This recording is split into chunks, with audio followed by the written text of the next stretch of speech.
right in the studio. 5, 4, 3, 2.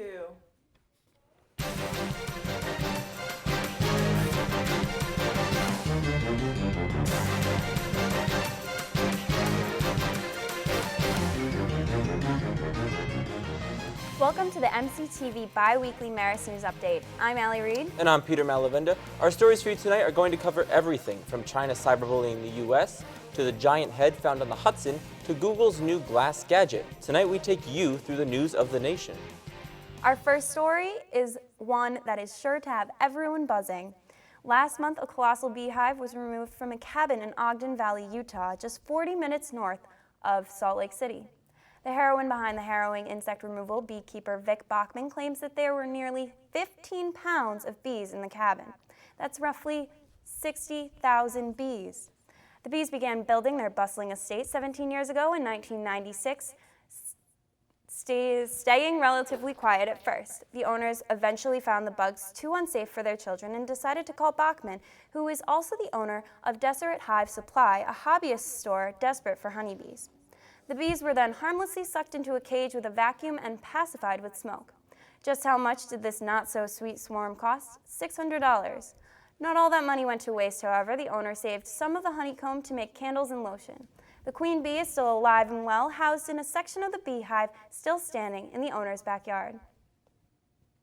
Well, a recent ruling by the California Supreme Court allows cities and counties in the state to ban marijuana sales in shops, shutting down an attempt by activists to get recreational pot legalized. Justice Marvin Baxter explained the reasoning behind boosting the ban, saying, quote, "While some counties and cities might consider themselves well suited to accommodating medical marijuana dispensaries, people in other communities might lead to unacceptable local risks and burdens.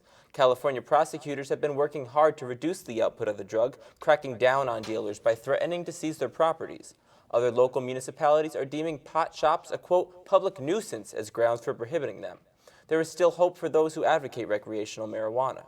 Lawmakers are currently looking at a legislation that could establish a statewide system for licensing pot and even legalizing it for recreational purposes similar to alcohol."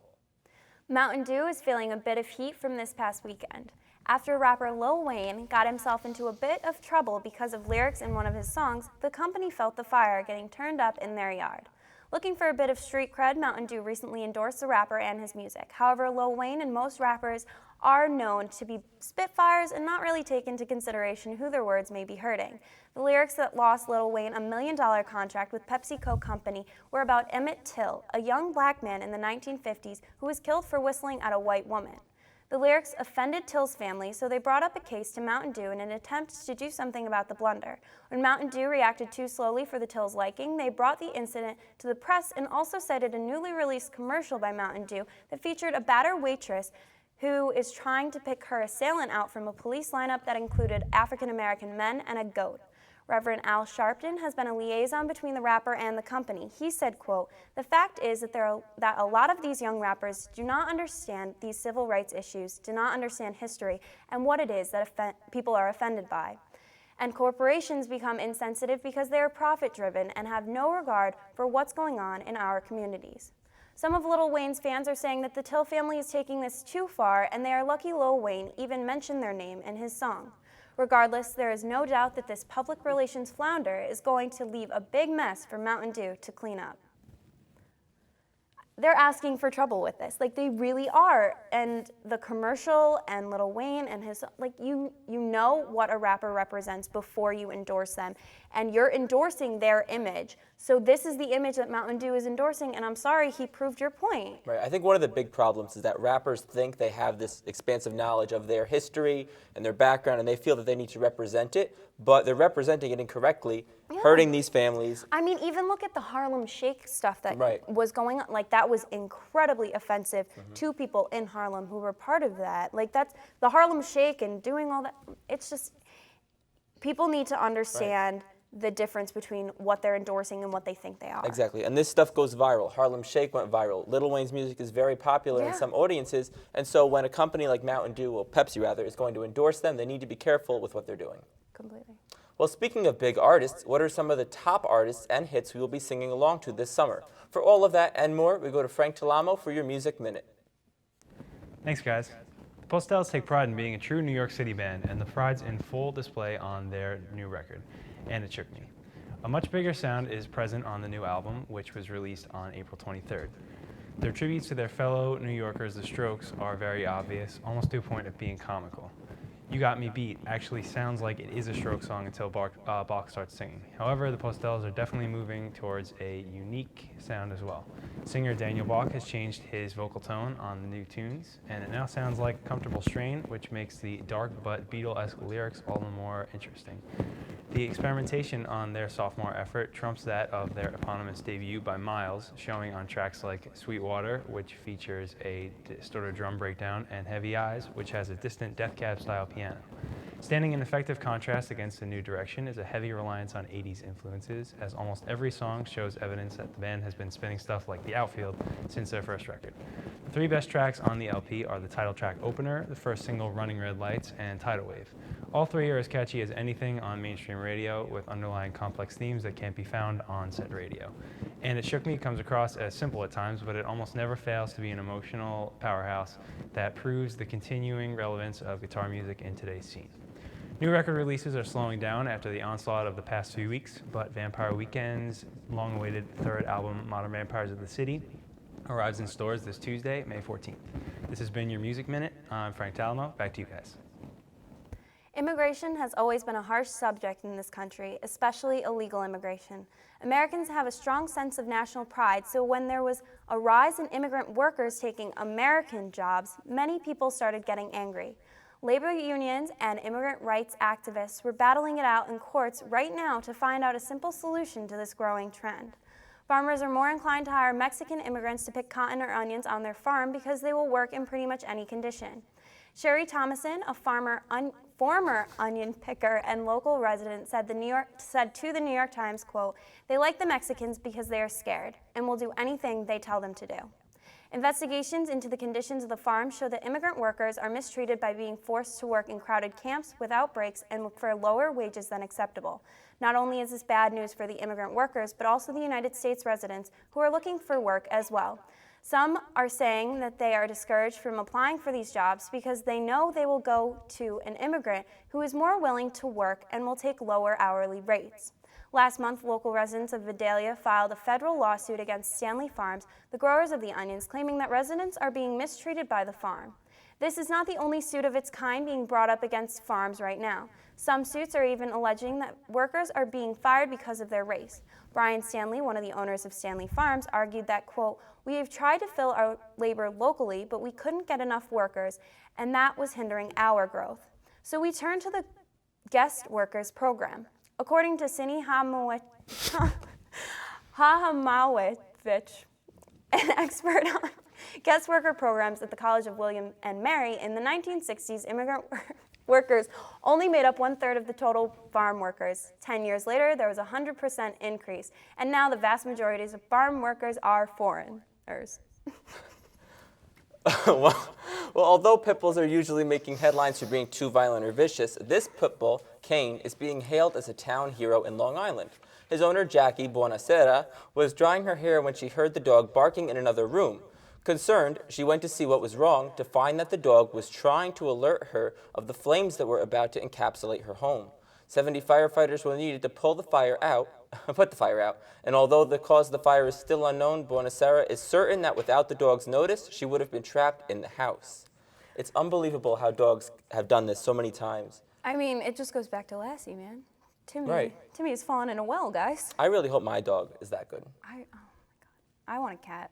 They don't do anything. Cats are not going They to just help lay you. there. They're really not. They'll save themselves. What a great story. I love pit bulls. I want a pit bull. I don't. They're Especially scary. after this story. Anyway, planning on going to see a movie this weekend before studying for finals. Well, with big box office favorites and everything else Hollywood, we head to Kelly Velasco with our entertainment news. Thanks, Allie. We have a lot to talk about today, so let's get started. The 2013 Met Gala in New York is one of the most fashion-forward events of the year. The annual event, which formally kicks off the Metropolitan Museum of Art's yearly Costume Institute exhibit, always brings in a host of stars, from models to designers to Hollywood's A-list. Punk, Chaos to Couture was this year's theme, and attendees were expected to take plenty of style risks. Some stars dressed to impress, others, however, were fashion disasters. This year, Beyoncé was honorary chairwoman and Rooney Mara served as honorary co-chair. Some of my personal favorites included actress Blake Lively, who wowed in Gucci premiere, and model Cara Delevingne, who looked stunning in Burberry. In other news, Lindsay Lohan is back in rehab. However, she almost didn't make it. Lohan was sentenced back in March to 90 days in rehab for reckless driving and lying to peace officer. She had until yesterday to show proof to the court that she was checked into rehab. She just made it to LA after the judge wouldn't sign off on Seafield Center in the Hamptons. Instead, she checked into Betty Ford in Los Angeles. Lohan's mom, Dina, says, quote, "She has a different frame of mind this time. She realizes and she knows she needs help this time. Let's hope everything works out for Lohan." Another celebrity who will be doing some time is Grammy-winning singer Lauryn Hill. Hill was sentenced Monday to 3 months in prison for failing to pay taxes and an additional 3 months in home confinement for failing to pay taxes on about $1 million earnings. The 37-year-old pleaded guilty in the case last year. Hill claims to have been unable to pay her taxes during a period after dropping out of the music business. It's not clear when or where she'd report to prison. As expected, this past weekend, Iron Man 3 dominated the box office. Not only did it set a franchise record Friday at midnight, but it also brought in a whopping $175.3 million, making it the biggest opening weekend, behind the Avengers, which made $207.5 million its first weekend last year. Pain and Gain and 42 still remain in the top 3.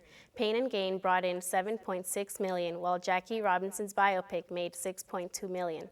Tom Cruise's Oblivion, an animated film, The Croods, followed with $5.8 million and $4.2 million. That's all we have time for this week. I'm Kelly Velasco, keeping you in the know. Although people have been looking forward to the 2014 opening of the National September 11th Memorial Museum and the personal meaning that it will hold for many, some attitudes towards the museum have taken a turn for the worse. The museum has decided to charge between $20 and $25 for admission for its visitors, as communications manager Anthony Guido has stated. Family members of victims will not be charged entry. Sally Regenhard, chair of 9/11 Parents and Families of Firefighters and World Trade Center Victims, called it a, quote, slap in the face, and many New Yorkers agreed. These people believe that this is just playing into the stereotype that New York City is money-hungry and takes advantage of its tourism, and others feel that it is disrespectful to make people pay to grieve. Some 9/11 victims' families members disagree with Regenhard's statement, however, and do feel that the museum will be making a bad situation better regardless of the cost. Moving to some shocking and exciting news, this Monday, 3 women from Cleveland were found after disappearing about a decade ago and were feared to never return. 3 men in their 50s have been arrested due to some connection with the kidnapping. The women were identified as Amanda Berry, Gina DeJesus, and Michelle Lee. All 3 were found together in a residential home in the neighborhood not far from where they were reported missing. Miss Berry, now 27, was last seen leaving her job at Cleveland Burger King back in April 2003. A year later, Miss DeJesus, now 23, vanished walking home from school. Miss Knight disappeared in 2000, and it was assumed that she had run away. A recording of a 911 call was released of Miss Berry telling a dispatcher that she had been kidnapped and begged the police to come before the kidnapper holding them captive returned. A neighbor to the captor, Charles Ramsey, found the girls by hearing their screams. Mr. Ramsey broke through the door to find the women where Miss Berry said, quote, "I've been kidnapped and I've been in this house a long time and I want to leave right now." The women's families, friends, and neighbors are thankful for their return, and all 3 have been released from the hospital in, quote, fair condition. Why were you laughing? That was not a funny story. It's a tragic story. Thank God these women were saved, but Jesus, that was funny to you? This poor woman has been through hell and back, and you're just laughing at her name. I found the name's really funny. Miss Berry. Miss Berry. It's a cute name. Thank God she's alive. If I had a grandma named Miss Thank God Berry. you're alive, Miss Berry. I agree. But It's not funny. Well, all right, well, listen, I didn't get to hear about this story, and Well, now you Marissa was did. breaking it to me today, our news director, and it was really crazy. It's crazy. It's really, But, really crazy. like you said, thank God. Especially because, like, if you look at, like, Taken and stuff like that, like, they say after, like, 24 hours, like, there's really 0 chance that you're going to be alive. Like, these women, good thing for holding Well, thank on. God they were found. Well, a new form of cyberbullying is leaving the American government worried. On Monday, President Obama's administration publicly accused China's military of trying to hack into the government's computer systems and defense contractors. Reports are coming out of the Pentagon that the U.S. may have slightly underestimated China's cyber espionage capabilities. Recent estimates state that the 90% of the cyber espionage that happens in the United States is originating in China. On a broader scale, these attacks could mean a great detriment to our nation's security in the event of a crisis. According to the report released by the Pentagon on Monday, it seems that one of China's main goals at this point is to gather information about the defense structures of the United States military, which could be easily used for, quote, building a picture of the U.S. network defense networks, logistics, and related military capabilities that could be exploited during a crisis. There was no mention in the report of whether or not the U.S. has established a cyber espionage attack similar to China's for our foreign neighbors. While enjoying the live music at Foxapalooza, smoke was spotted from the riverfront docks by some MCTV members. First on the scene, Peter Malavenda has the story. Moments ago, a fire was spotted on the walkway over the Hudson. The flames have calmed down and the smoke has cleared, but much confusion still exists over what exactly happened. The walkway over the Hudson is an iconic landmark of the Hudson River Valley region. Those who visited on Saturday, April 27th, got to see not only the breathtaking view, but the commotion caused by a small brush fire. To find out what all the hubbub was about, MCTV News talked to some locals. It was on our right side, and it looked like somebody maybe had just thrown a cigarette. It was small. It was just like smoldering a little bit. And then guy over here, Nick, jumped on the fence and said, wow, that looks like really big. You could see the flames. They were going, you know, it was just the weeds and the brush and that type of thing.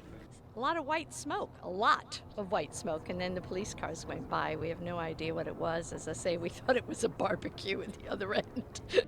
The smoke rising from the bridge only lasted a short while as New Paltz officials quickly arrived at the scene to take care of business.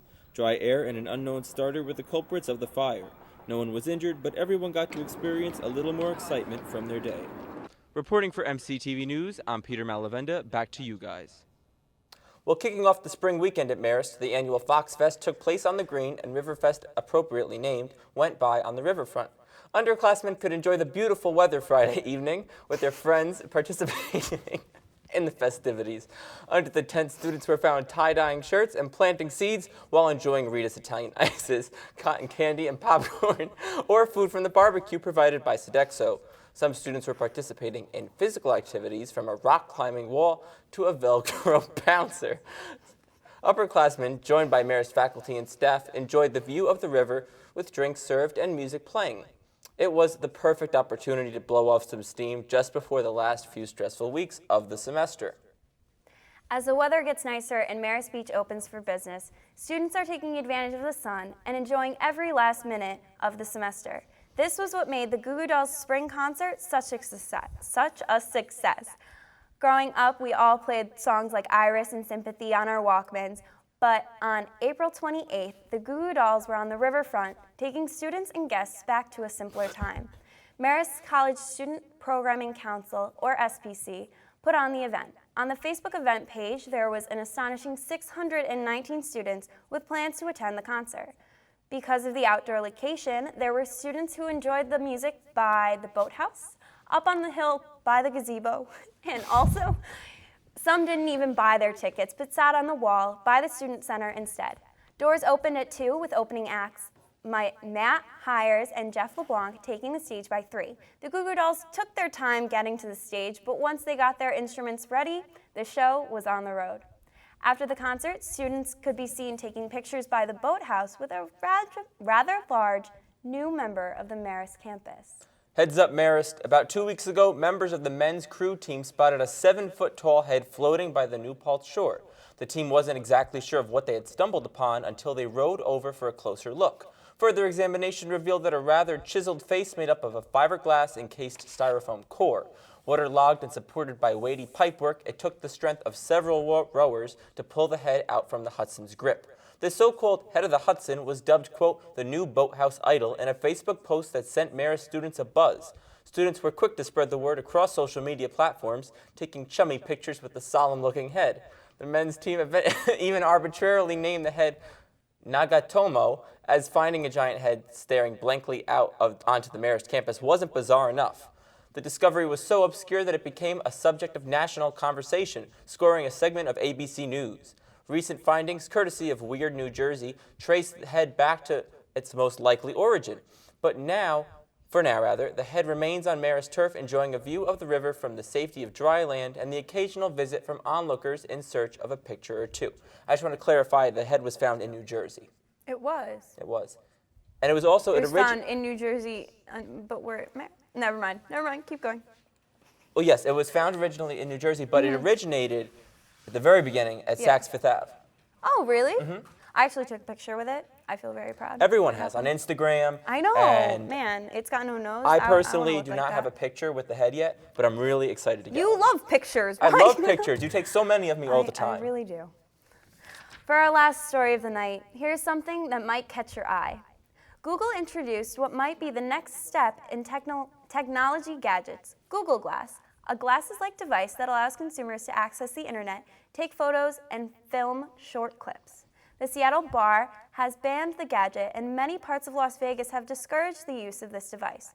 Legislators in West Virginia are looking to make it illegal to use Google Glass while driving. The device found somewhat of a loophole to the ban on texting and driving.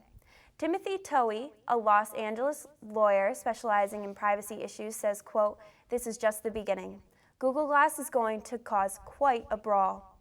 There is a question of whether the device will distract drivers or take away from the very little privacy that remains to the public. Google is trying to stress that the glass is still being tested and is being released to 2,000 developers. It remains a work in progress. Some precautions the company has taken to make it less invasive include having to touch the device to activate it. The use of gestures, voice commands, and even a wink of an eye to snap a picture are some improvements being worked on in tech circles. I would love to get these, but I don't really look good in glasses. I would not want to get these. It's crazy. A wink of the eye takes a picture. Well, imagine you're hitting on someone, you want to remember their face later. What if I have bad allergies? I'm going to have a bunch of random photos. Okay, then you need to take them off. I guess I do. You really do. If you've got allergies, guys, don't get Google Glass. I mean, it's cool. The technology is amazing that we got to this point now and that you could search things up, you know. I wouldn't wear these as my primary glasses, but if I was just sitting at home, it might be cool to have them on and I could just browse what I need to. Yeah, but what's the point in wearing them at home if you can't show them off to people? Would you invite lots of people over? You're I would have a Google Glass sip a brandy gadget house. and then sit next to the fire Absolutely. and be like, look at my Google Glass, guys. Absolutely. Google. Everyone in the studio has just lost it tonight, guys. Well, that's all we have Hold for you on tonight. No, this is our last Marist show, and I need to say thank you so much for everything Oh my God, this year, Ellie. no, stop. Absolutely. You're going to make me cry on No air. crying. I've already laughed. We need to get out. Stop It's it. 11 o'clock at night. Anyway. Stop. Wait. I appreciate everything and all of you. And next semester, we'll be back in a brand new studio. Yes, So with and that, Ellie, thank you may guys close the so show. much for the crew and for everyone watching at home who's suffering through this with us. Well, that's all we have for you tonight and for this semester. Be sure to tune in to our bi-weekly shows when we come back in the fall. Until then, I'm Allie Reed. And I'm Peter Malavenda. Have a great summer and stay foxy, Marist.